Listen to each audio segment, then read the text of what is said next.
empreendedorismo, diversidade, superação e muito mais. Sejam muito bem-vindos ao Empúria Podcast. Chega algumas pessoas para mim por meio de algumas parcerias.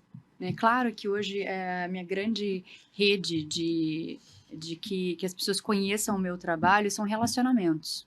Né? Algumas pessoas gostam de chamar relacionamento de networking, mas eu acho que é para além de um networking. São pessoas que têm oportunidade de fato de conhecer o seu trabalho, como você trabalha, o seu diferencial, e aí quando elas percebem que tem algumas pessoas precisando, elas lembram, né, de você. Então, e eu tenho uma parceria com uma amiga psicóloga, que é uma psicóloga já muito competente, com muita trajetória, né, dentro da área dela, e ela tem hoje uma lista de espera de pacientes, de tantas pessoas que já procuram o trabalho dela. E eu faço essa escuta inicial desses pacientes. E ela como nós somos amigas há muitos anos, e quando eu decidi escolher psicologia como uma profissão mesmo, eu sempre tinha ela como uma mentora, porque eu via ela como um trabalho de excelência, né? E aí eu falava, qual foi o caminho que você fez para você fazer uma boa formação e tal. Então, nós já temos alguns anos aí de troca profissional. Então, hoje a gente tem uma conversa muito boa entre nós duas e a gente confia muito no trabalho uma da outra. E ela que me indicou fazer a formação em coach onde eu fiz, que foi uma formação excelente em São Paulo. E aí, essa formação, como ela já conhecia, então hoje ela passou a me indicar em clientes de coaching, porque ela também trabalhou com coaching em algumas empresas. Então, eu fazia essa escuta de pessoas que queriam fazer coaching com ela. E aí, eu acolhia essas pessoas, falava um pouco mais sobre o meu trabalho, e eles faziam um trabalho comigo até ela chamá-los para atendê-los. Então, a gente chamava isso de um programa que a gente montou, onde eu começava esse programa de atendimento e depois eles transitavam para ela. Então, assim, foi uma das primeiras formas que eu tive das pessoas conhecerem o meu trabalho. E aí, quando eu atendi esses clientes começaram a indicar outros clientes.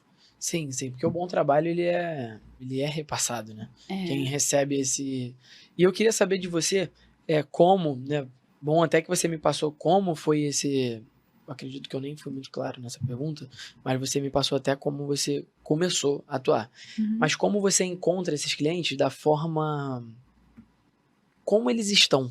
Como eles chegam para você, não através de quem ou através de qual canal de comunicação, mas como eles chegam, qual o sentimento, qual é a principal dor deles hoje, não situando uma pessoa ou outra, mas como pode ser espiritualmente.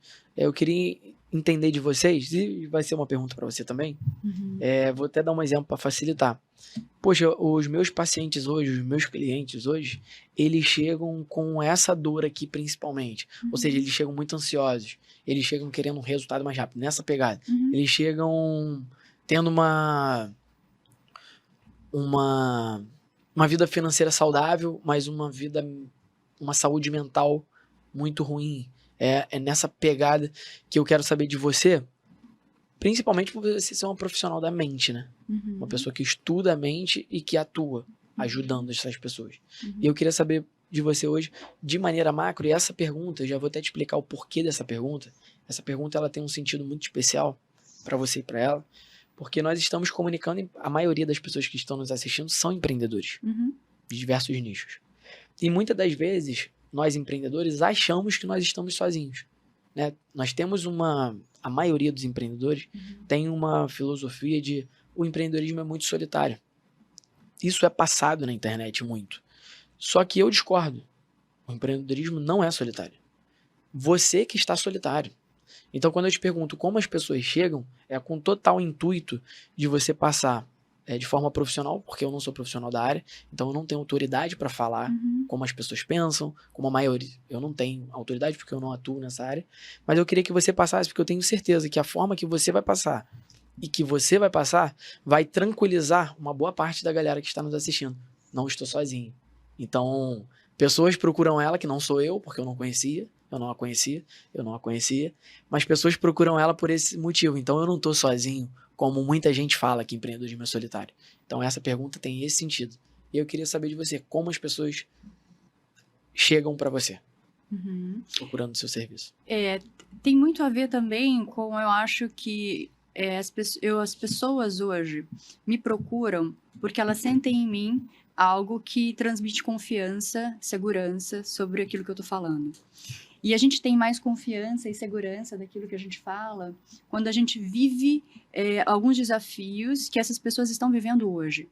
Então, problemas que eu já tive na minha própria vida e que eu fui atrás de encontrar meios e aprendizados para lidar, eu falo com muito mais segurança sobre esses desafios para que essas pessoas também, da forma delas, cada uma tem o seu caminho, sim, o seu processo, mas que elas entendam que aquilo também, elas podem tirar aprendizados daquilo que eu vivi, etc. Então, assim, eu passei por algumas dores, a gente chama de dores, né? Que são desafios, problemas. Sim.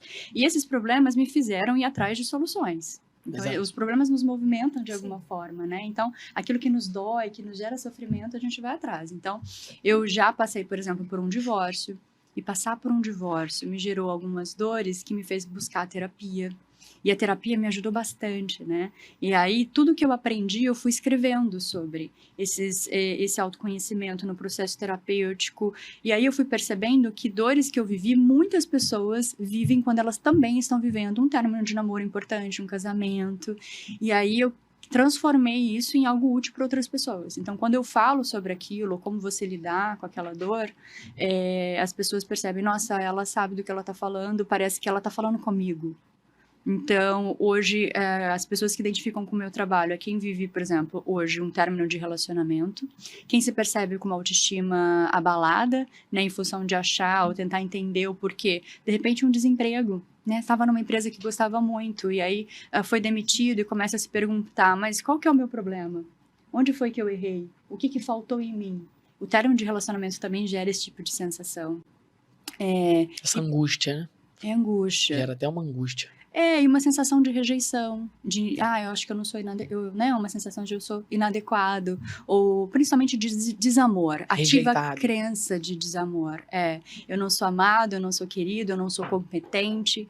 Então, são esse cenário de dor, né, que podem ser várias coisas, a perda, um luto de alguém, começa a pessoa a ativar nelas crenças que ela já tinha ao longo da sua trajetória, né, e que ela começa a se sentir muitas vezes incapaz de lidar. Então, divórcio, autoestima, maturidade. Por quê? Porque muitas pessoas que passam por um rompimento amoroso começam a desacreditar nas relações. E aí, elas começam a entrar num sofrimento que eu não consigo confiar mais. Ou eu não consigo me achar uma pessoa boa o suficiente para sustentar uma relação. Ou se tem culpa, ou se houve traição, ou se essa pessoa carrega com ela algumas questões, então ela precisa tratar essa dor e aí fortalecer a autoestima para conseguir amar de novo. Mas quando ela entra numa nova relação, às vezes ela troca 6 por meia dúzia. Né? Então, assim, a maturidade emocional vai ajudar ela a perceber o que é dela nessa história. O que ela pode mudar nela, que vai ajudar nessa relação, porque uma relação saudável são feitos de 2 adultos saudáveis. Ela precisa desenvolver uma vida saudável, com propósitos, com objetivos, uma vida interessante para ela, para que ela não entre num novo relacionamento carente, por exemplo, né? Então, a maturidade emocional para homens e mulheres é uma demanda que começou a aparecer bastante para mim, que hoje eu atendo 50% praticamente homens e mulheres. Eu pude escutar também desses homens, porque antes a minha escuta era muito mais feminina, e hoje, ouvindo muitos homens, eu consigo, inclusive, ajudar hoje casais, né? Porque por ter essa escuta das duas partes e etc., dessas realidades, e também questões de ansiedade. Então, esses temas são muito frequentes, assim, e aí eu fui transformando situações que eu vivi também em aprendizado e eu passo para eles. Então, eu acho que as pessoas que chegam para mim e confiam no meu trabalho é porque veem que, de alguma forma, eu sinto empatia real por elas. E elas se sentem ouvidas. E eu falo que a nossa escuta é algo muito generoso que a gente pode oferecer para alguém. É claro que a psicologia me dá uma escuta diferente, porque é uma escuta técnica também. Sim, então, quando eu vou ouvir esse problema, eu vou fazer perguntas-chave para clarear melhor esse problema, já pensando num plano de tratamento que vai ser necessário para que essa pessoa saia desse lugar e tenha mais vontade de viver. Também propósito de vida é um tema muito recorrente, que também foi algo que eu fui atrás e hoje já tem 3 anos que eu dou aula numa pós-graduação da USP sobre o tema propósito de vida. Então é uma demanda que também existe bastante.